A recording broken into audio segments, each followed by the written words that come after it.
It began with a storm. The kind of storm that doesn't merely fall but presses upon the world, as if the sky itself were trying to remember something.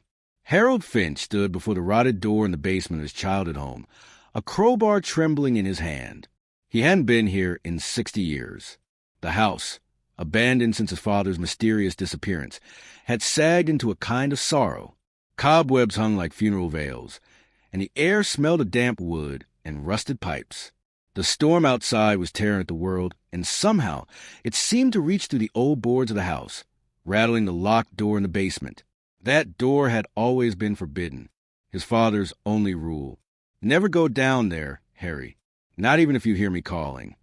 But Harold had heard him calling. As a boy, in the deep hours of the night, faint whispers rising to the floorboards, pleading for help. He had never opened the door. Until now, when the crowbar struck the lock, a deep metallic cry filled the basement. The door shuddered, then creaked open, exhaling a wave of stale, cold air that smelled faintly of iron and rot. His flashlight flickered once, twice, then it steadied, and the beam revealed stairs descending into blackness, far deeper than the foundation should have allowed. Harold descended, each step groaning beneath his weight.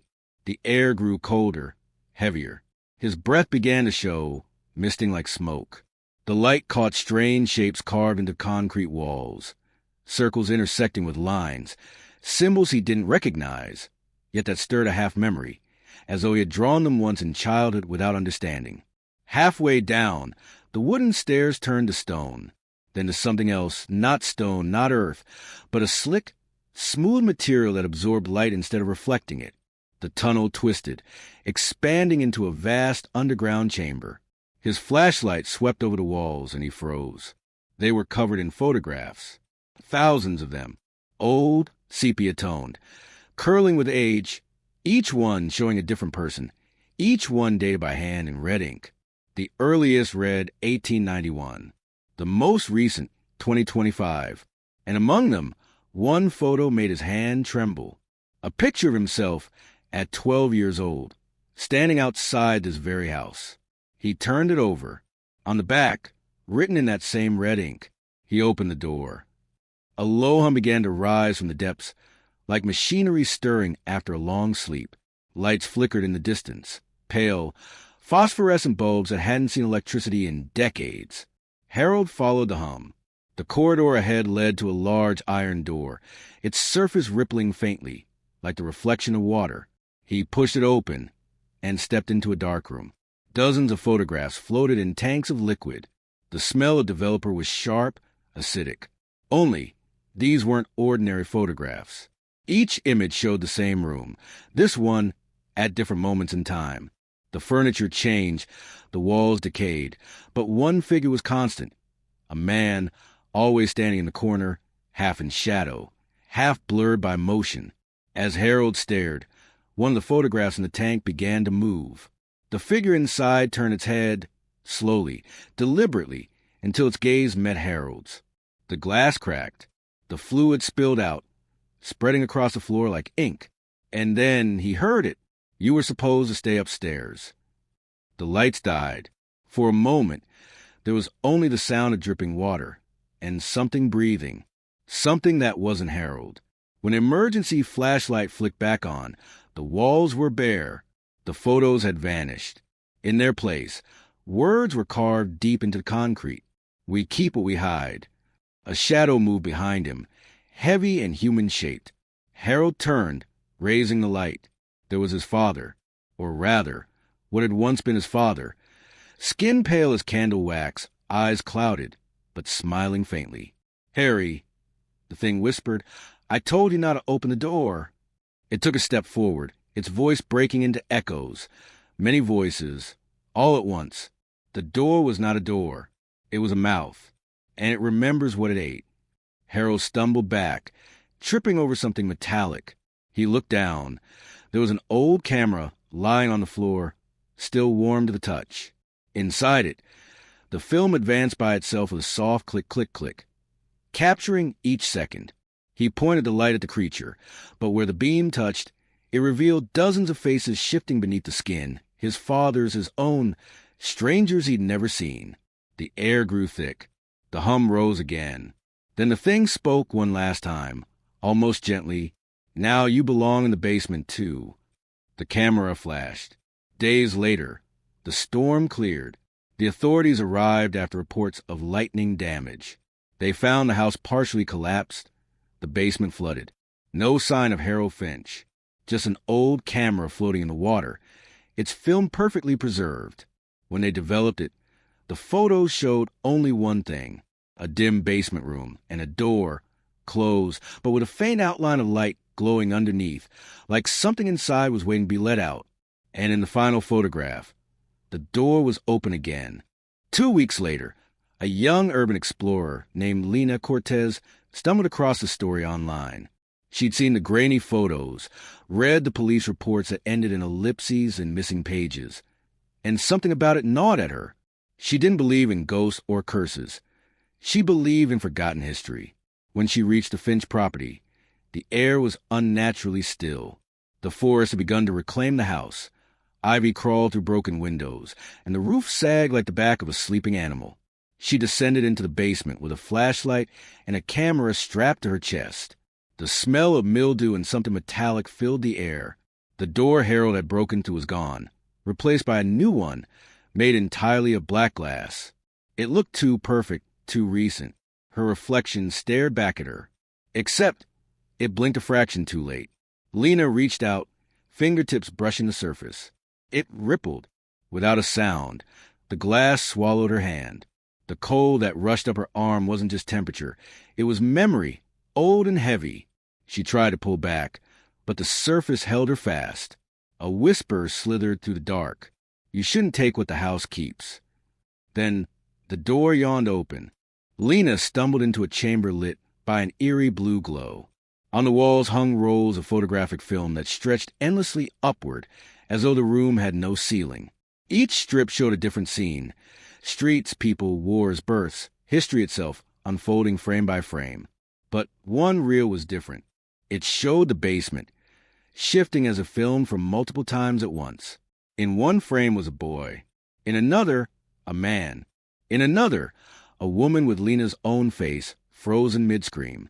At the center of the room stood a camera on a tripod, still operating, its lens cracked but somehow alive. It was taking pictures.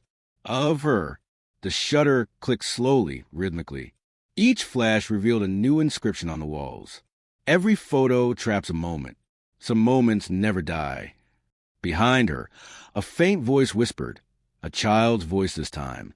"Smile for the archive." The flash fired again, and Lena's body went cold. She looked down at her hands, already turning translucent, like film burning in reverse. The camera clicked once more, sealing the frame. When the local authorities returned months later after hikers reported lights underground, they found no Lena Cortez, only her camera, resting perfectly centered in the basement. It still worked. The last photo developed showed the same door she'd entered, but slightly ajar with a faint blue light spilling out. Investigators sealed the area, claiming structural instability. But at night, passers-by swore they heard the soft click-click of a camera shutter echoing underground. Some say the basement isn't a room at all. It's a dark room for the dead, a place where the house itself develops the images of those it consumes, capturing not just their faces, but their fears, their final thoughts, their secrets. And sometimes, if you stand outside long enough during a thunderstorm, lightning will illuminate the windows for just a second, showing silhouettes that shouldn't exist. Figures moving, watching, waiting for the next photograph to be taken. Rain lashed the old Finch house for 3 nights straight. The storm clawed at its bones, and the wind howled through its cracked rafters like something desperate to be heard. The village below had long forgotten the property. It was just a silhouette on the hill, a rumor children dared each other to approach. But on the 4th night, a flash of lightning illuminated the windows. For a heartbeat, the entire structure flickered like a camera flash. Inside the basement door, the black glass one pulsed faintly, breathing in and out. A soft blue glow seeped from its edges, spreading to the floorboards above. Then came the sound, a click, followed by another, and another. Upstairs in the old living room, dust shifted across an antique table. On it sat a single framed photograph, freshly printed despite the years of neglect. It showed Lena Cortez, smiling nervously, one hand on the black glass door. Behind her stood a blurred silhouette, tall, indistinct, its features smudged like wet ink. But the most disturbing detail wasn't the subjects in the photo. It was a date printed in the corner, October 23rd, 1963, 60 years before she was ever born. In the weeks that followed, rumors began to spread again. Hikers who passed near the ruins claimed they saw a faint blue light under the ground, pulsing like a heartbeat. Some heard a whisper that sounded like film winding. A local historian, intrigued, retrieved Lena's camera from police storage and tried to analyze the final photograph. But each time he developed the negatives, new faces appeared in the background, faces that matched missing persons from decades past. He destroyed the prints, but that night his phone buzzed with a new message. No number, no words, just a photo. It was his own basement, and the black door was there now, half open, waiting. They say the Finch house isn't just cursed. It's recording every fear, every trespasser, every curious soul who walks too close becomes part of its film. Some believe it's an ancient mechanism, an artifact built to preserve human memory long after death, an endless archive of consciousness. Others whisper that it's alive, feeding on moments the way lungs feed on air. But the truth is simpler and far more terrible. The door was never meant to be opened. It was meant to be looked through. And once it looks back, you belong to the photograph. Click. The sound still echoes on stormy nights, carried on the wind like a pulse from another world. A reminder that some doors never close, and some stories never end. The Finch property was condemned in 1989. No one was supposed to go near it again. Yet, in 2023, the structure appeared intact in a new satellite image. Standing upright, lights burning faintly in the windows, despite being torn down decades earlier. At first, the analysts at NOAA thought it was a data glitch. Then one of them, a technician named Rowan Hale, zoomed in. He saw movement. Tiny figures in grayscale, walking in and out of the house, endlessly repeating their steps. And among them, Lena. He blinked. The frame flickered, and her eyes seemed to meet the lens. She smiled faintly, as if she could see him. Then the image shifted, and suddenly Rowan was looking at his own reflection on the screen. Not the live feed. Not anymore. Behind him, somewhere far away but terribly close, came the sound of a slow click. Rowan didn't sleep for 3 nights. He began to see flickers of blue light in the corners of his apartment. At first, they pulsed faintly like bioluminescent algae, but soon they started taking shape. Each pulse outlined a door. He tried covering his mirrors, unplugging every electronic device. Nothing helped.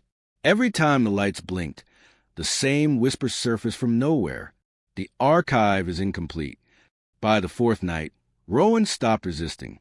He took his camera and began recording himself. At 3:03 a.m., the power cut out. In the pitch dark, the camera caught a single frame, the faint silhouette of the Finch basement door, right there in his living room. The handle trembled, then slowly turned. When the authorities found his apartment the next morning, everything was as it should be, except for the television, which was still on. It displayed a still image, Rowan, standing in a blue-lit basement, holding a camera. His eyes were gone. In their place, twin flashes of light. 6 months later, the footage leaked online. It was only 3 minutes long. The first 30 seconds showed static, then the Finch house, pristine and whole, as if untouched by time. The camera moved closer to the black glass door. At 1:30, a reflection appeared, dozens of faces staring back, pale and motionless. At 2 minutes, a whisper. At 2:27, the feed shook violently, and a single phrase filled the speakers. Everyone watching is now recorded. Then silence. People dismissed it as a hoax, until those who watched began reporting odd distortions, phone cameras malfunctioning, reflections showing things that weren't there, faint blue light under their skin when they turned off the lights. Some called it a curse. Others called it a signal, a transmission from whatever lived beneath the Finch house. But those who survived long enough to speak coherently described the same final sight: a dark room, an endless wall of negatives, and the faint sound of someone developing a photo, their photo. By the time the Finch property was excavated for the last time, the structure had vanished entirely, leaving behind a crater shaped like a camera aperture. At its center lay thousands of undeveloped film rolls, fused into a single black mass. Experts attempted to unroll one. They managed only a few inches before the material dissolved, revealing dozens of tiny human silhouettes imprinted in silver. When the light hit the surface just right, the figures moved. Each one raised a hand, as if shielding its eyes from the flash. The research halted immediately. The archive was sealed beneath reinforced glass.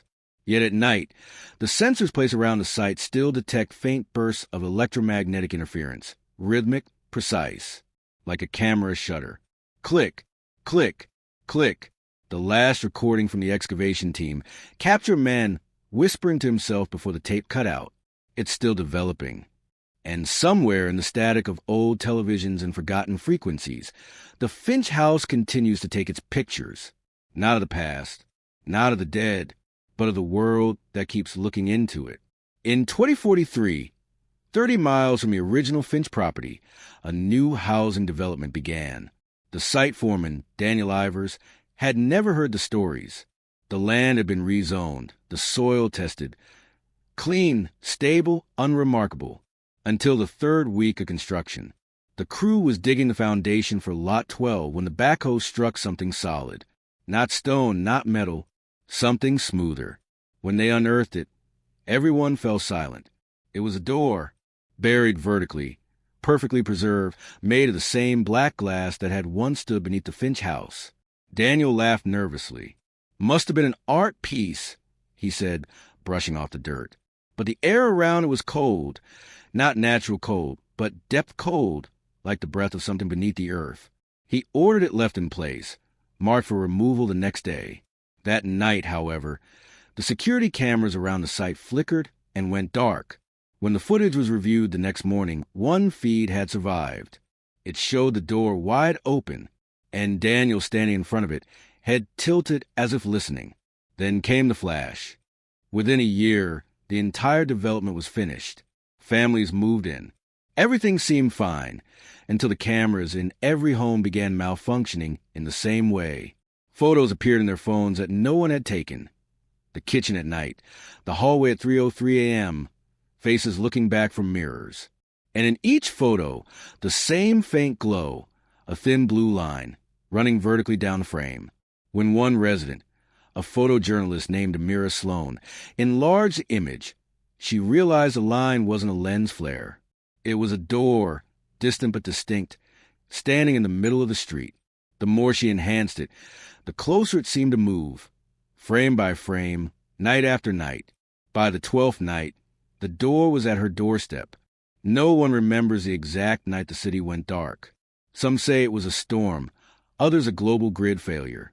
But satellite data later confirmed something impossible. For 7 minutes, every camera, phone, drone, and satellite lens on Earth recorded the same image: a massive black door, floating in an ocean of static. It wasn't a broadcast, it was reflection. Every piece of glass had become a mirror to the same place, a vast dark room lit by blue light. And inside it, billions of silhouettes. People, animals, buildings, all printed in motion, as though the entire planet had been photographed at once. When power returned, humanity woke to a new kind of silence. Every mirror, every reflective surface now carried faint distortions. The air shimmered faintly, as if the world had been developed a second time, overlapping with another. And on certain nights, when the clouds are heavy and the moon is thin, you can see the blue glow spread across the horizon like the flash of an unseen camera. Years later, a lone researcher, Dr. Mina Hart, an expert in cognitive data systems, began collecting the fragments. Old film, corrupted drives, mirrors found sealed in lead boxes. She was searching for one thing: the origin file, the first exposure. Her notes suggest she found it. A single reel labeled H. Finch, 1963. She restored it using quantum imaging, projecting it onto a dome display. For a moment, the room filled with faint static. Then came the voice, Finch's voice, barely audible. The archive is complete. The display bloomed into light. Images poured out. Every person ever photographed, every memory ever captured, merging into one vast network of faces, places, and moments. Mina realized, too late, what it was. Not a record of the world. The world was a record. Every reflection, every image ever taken, wasn't documenting reality. It was building it. The universe had become the camera's film, layer upon layer of exposure, endlessly replayed. She dropped her recorder. As it hit the floor, the reflection on the dome shimmered, showing her own face staring back from the other side of the glass. And then she smiled. Not her smile. Finch's. The final entry in her notes reads, "We were never observers. We were always subjects. The shutter never stopped. And now, if you take a photo in complete darkness, you might notice something strange. A faint vertical glow. A silhouette just outside the frame. That's not a glitch. That's the house remembering you. And someday soon, when the final flash comes, there will be no difference between the photograph and the world itself. Click. Forever developed. By 2081, the world had adapted to the impossible. Every reflective surface, mirrors, windows, lakes, even the pupils of human eyes, was now suspect. Governments had outlawed most glass, replacing it with dull metal composites. Cities gleamed no more. They were matte and blind. Yet beneath the surface of this dim new world, something continued to record.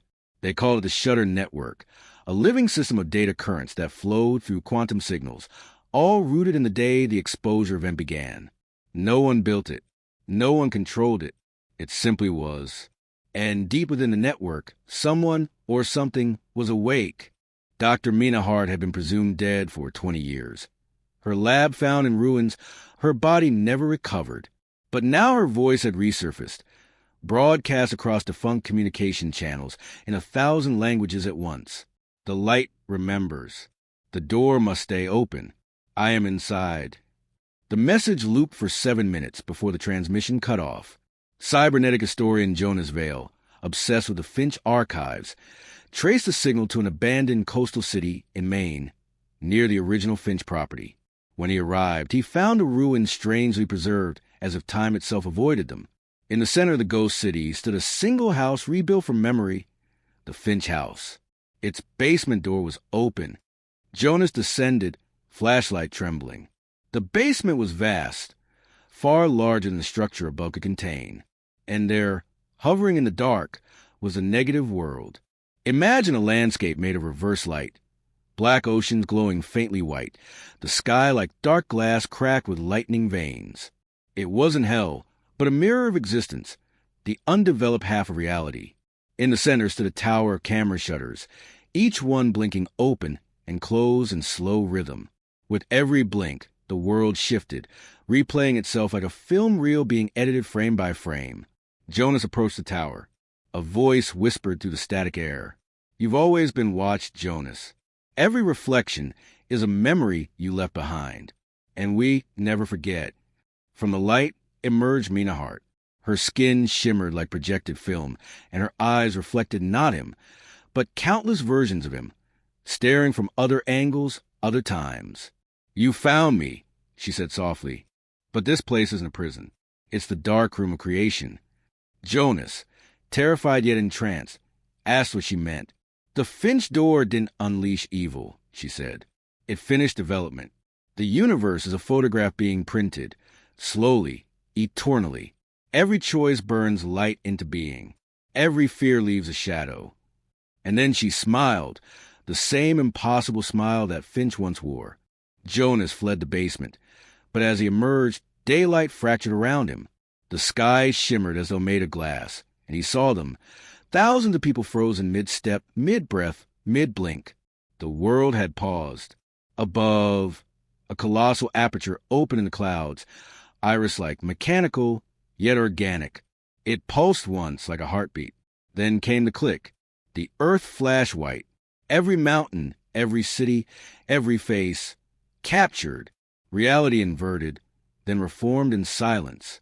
When color returned, nothing was the same. Jonas stood on the same street, but everything glowed faintly from within. The world wasn't alive anymore. It was lit from inside, like the surface of a photograph held to the sun. He realized the truth in Mina's final words, written in her notebook on the floor. We are not the ones seeing the world. The world is seeing us. He looked into a puddle, and the reflection smiled back before whispering, "Say cheese." Click. The silence after the flash was unbearable. Jonas could hear his own heartbeat echoing like footsteps in an empty cathedral. The city around him was motionless. Cars hung mid-intersection. Raindrops froze in midair like tiny glass beads. A bird caught mid-wing above a telephone pole. At first, he thought time had stopped, but then one of the raindrops moved. Not downward, upward. It slid gently into clouds as if gravity itself had reversed. The puddles on the street began to rise, forming mirrored spheres that hovered, each one trembling with faint light. Jonas stepped back, and in one of those liquid mirrors, he saw his reflection blink, a second too late. That's when he realized the truth. The reflections were no longer copies. They were independent beings, lagging behind by fractions of a second, like echoes of his movements that refused to fade. And in the reflection's eyes, there was something else, something awake. Within days, or what passed for days in the frozen world, Jonas found others like him, survivors who could still move, who hadn't been caught in the flash. They called themselves the Uncaptured. They gathered in the ruins of an art museum, its walls covered with cracked paintings and shattered glass. The group's leader, a scarred woman named Althea Morn, explained what had happened. The exposure didn't destroy the world, she said. It duplicated it. Every living thing now is a mirror, an opposite trapped between frames. And soon, the mirror kind will finish crossing over. Jonas listened as she showed him a video feed, a grainy recording from a surviving drone. It showed the reflection of New York skyline rippling across the Hudson River, until the buildings in the reflection began to move differently from the real ones. Whole towers bent backward. Lights flickered in patterns like blinking eyes.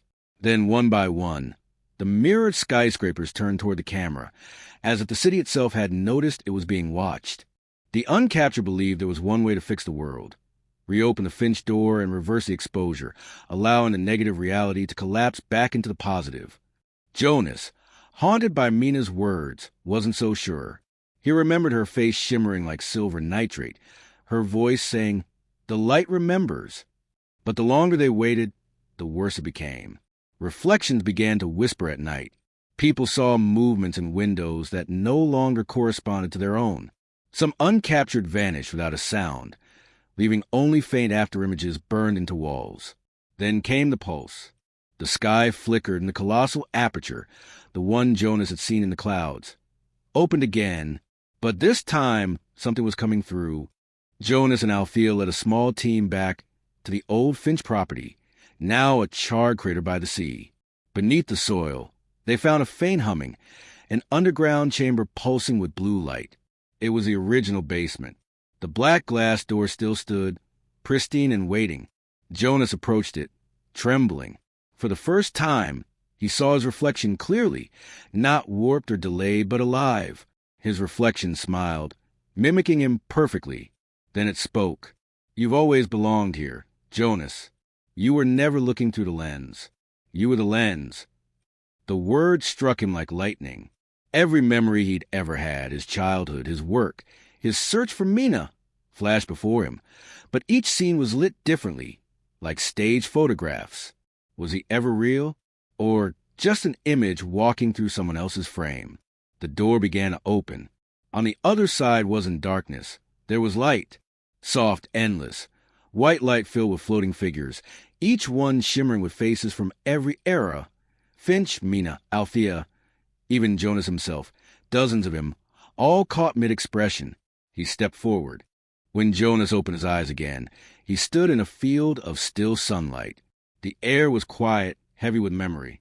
Before him stood Mina, smiling, not ghostly this time, but human, warm, alive. "You did it," she said softly. "You crossed the frame." He looked around. The sky was clear, the world bright but calm. But something was wrong. There were no shadows. None at all. "Where are we?" Jonas asked. Mina looked at him, her eyes reflecting nothing. "We're inside the photograph. It's safe here for now." Far above them, a faint click echoed across the horizon, as if the universe itself had just taken another picture. Mina turned toward him, voice trembling. "The camera never stops, Jonas. It only changes who's behind it." And as the light grew blinding, he realized it was his turn to hold the shutter. Click. The frame froze. The world went still.